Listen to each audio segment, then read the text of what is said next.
Hi friends, எல்லாரும் எப்படி இருக்கிறீங்க? இன்னைக்கு டச்சை கதைகள் மூலமாக தமிழ் மொழியில படிக்க போறோம். உங்களுக்கு ஏதாவது டவுட்ஸ் இருந்தா மறக்காம கமெண்ட் பண்ணுங்க. அதோட சேர்த்து சப்ஸ்கிரைப் பண்ணிருங்க. The Three Bickages. Er waren eens 3 bikketjes. Ze woonden bij hun moeder. Op een dag zei hun moeder: jullie zijn groot genoeg. Ga nu zelf een huis bouwen. 3 பன்றிகள். ஒரு காலத்தில் 3 சின்ன பண்டிகள் இருந்தனவாம். அவங்களோட தாயும் அந்த 3 பண்டிகளும் ஒன்றா தான் வசித்து வந்தாங்களாம். ஒரு நாள் அவங்களோட தாய் சொன்னாங்களாம், நீங்கள் இப்போ பெரியவங்களாகிட்டீங்க, அதனால நீங்களாகவே ஒரு வீட்டை கட்டிக்கொள்ளுங்கண்டு. Het eerste bikketje bouwde een huis van stro. Het tweede bikketje bouwde een huis van hout. Het derde bikketje bouwde een huis van bakstenen. Toen kwam de wolf. முதலாவது பன்றி வைக்கோலால் வீட்டை கட்டினதாம். 2வது பன்றி மரத்தால் ஒரு வீட்டை கட்டிச்சான். 3வது பன்றி செங்கற்களால் ஒரு வீட்டை கட்டிச்சான். அப்போ பார்த்து ஒரு ஓநாய் அங்கே வந்துட்டான். Hij zag het strohuis. Laat me binnen, riep de wolf. Nee, zei het bikketje. Toen blies de wolf en het huis viel om. Het bikketje rende naar het houten huis. வைக்கோலால் கட்டப்பட்டிருந்த வீட்டை பார்த்துச்சாம் அந்த ஓநாய். என்னை உள்ளே விடுங்கன்னு சொல்லிச்சு. ஆனால் அந்த பன்றிக்குட்டி இல்லை, என்னால் முடியாதுன்னு மறந்துட்டுது. அப்போ அந்த ஓநாய் பலமாக ஊதிச்சுது. ஊதின உடனே அந்த ஸ்ட்ரோவால் கட்டப்பட்டிருந்த வீடு உடைஞ்சு விழுந்துட்டு தான். உடனே அந்த பன்றி மர வீட்டிற்கு ஓடிடுச்சான். The wolf blies ook dat huis omver.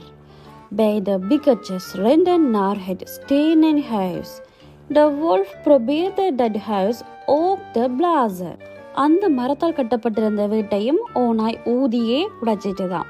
அதுக்கப்புறம் அந்த 2 பன்றிக்குட்டியும் சேர்ந்து கற்களால் கட்டப்பட்டிருந்த வீட்டை நோக்கி ஓடிச்சுதான். அந்த வீட்டையும் ஓநாய் முறியடிக்க முயற்சிக்குதான். The wolf kon niet het kapot maken. De 3 bikketjes waren veilig. Ze leerden dat hard werken loont. ஓநாயால் அந்த கல்லால் கட்டப்பட்டிருந்த வீட்டை ஊதி உடைக்க முடியலை. அந்த ஓநாய் திரும்ப போயிட்டு தான். அப்போ அந்த வீட்டுக்குள்ளே இருந்த 3 பன்றிகளும் உணர்ந்தது என்னண்டா, கடின உழைப்பு எப்பயுமே அதுக்கான பலனை கொடுக்கும் என்பது தான். The leeuw en de muis. Er was eens een leeuw die in het bos woonde. Op een dag sliep hij onder een boom. Een kleine muis rende over zijn lichaam. முன்னொரு காலத்தில் ஒரு காட்டில் ஒரு சிங்கம் வாழ்ந்து வந்துச்சான். ஒரு நாள் அந்த சிங்கம் மரத்தடியில் படுத்து தூங்கி கொண்டிருக்க ஒரு சின்ன எலி அந்த சிங்கத்துக்கு மேலால் உடல்ட மேலால் ஓடி போச்சான். The leeuw werd wakker en ging wink de muis. De muis riep: alsjeblieft, laat me gaan. Ik zal je op een dag helpen. De leeuw lachte, maar liet de muis toch gaan. சிங்கம் டப்பன் எழுப்பி அந்த எலியை பிடிச்சிட்டு தான். அப்போ அந்த எலி சொல்லுதான், என்ன விடுங்க, ஒரு நாள் எப்பயாவது உங்களுக்கு ஒரு நாள் நான் உதவுவேன் என்று அழுதுச்சான். சிங்கம் சிரிச்சிட்டே ஓகே இந்த எலி போகட்டும் என்று விட்டுட்டு தான். Een paar dagen later werd de leeuw gevangen in een net van jagers. De leeuw brulde hard, maar niemand kwam.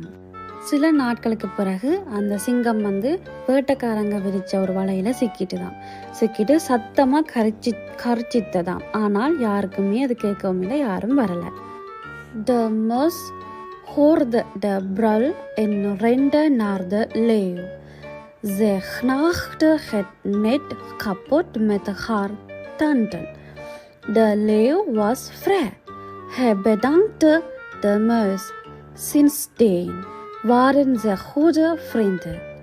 சிங்கத்தின் கர்ச்சனையை கேட்ட எலி அங்கே சிங்கத்தை நோக்கி போய் அந்த வலையை தன்னுடைய பற்களால் இறுக கடித்து அந்த சிங்கத்தை விடுதலையாக்கிட்டு தான் அந்த சுட்டின் எலிக்கு நன்றி கூறிச்சு தான்.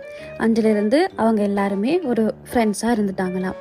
சிங்கத்துக்கு ஒரு பாடமும் கற்பிக்கப்பட்டது. என்னென்னா, சிறிய உருவமாக இருந்தாலும் அதை நாங்கள் சின்னதுன்னு சொல்லி எடை போடக்கூடாது. அதன் மூலமாக நம்மளால் செய்ய முடியாத பல விஷயங்களை செய்ய முடியும்.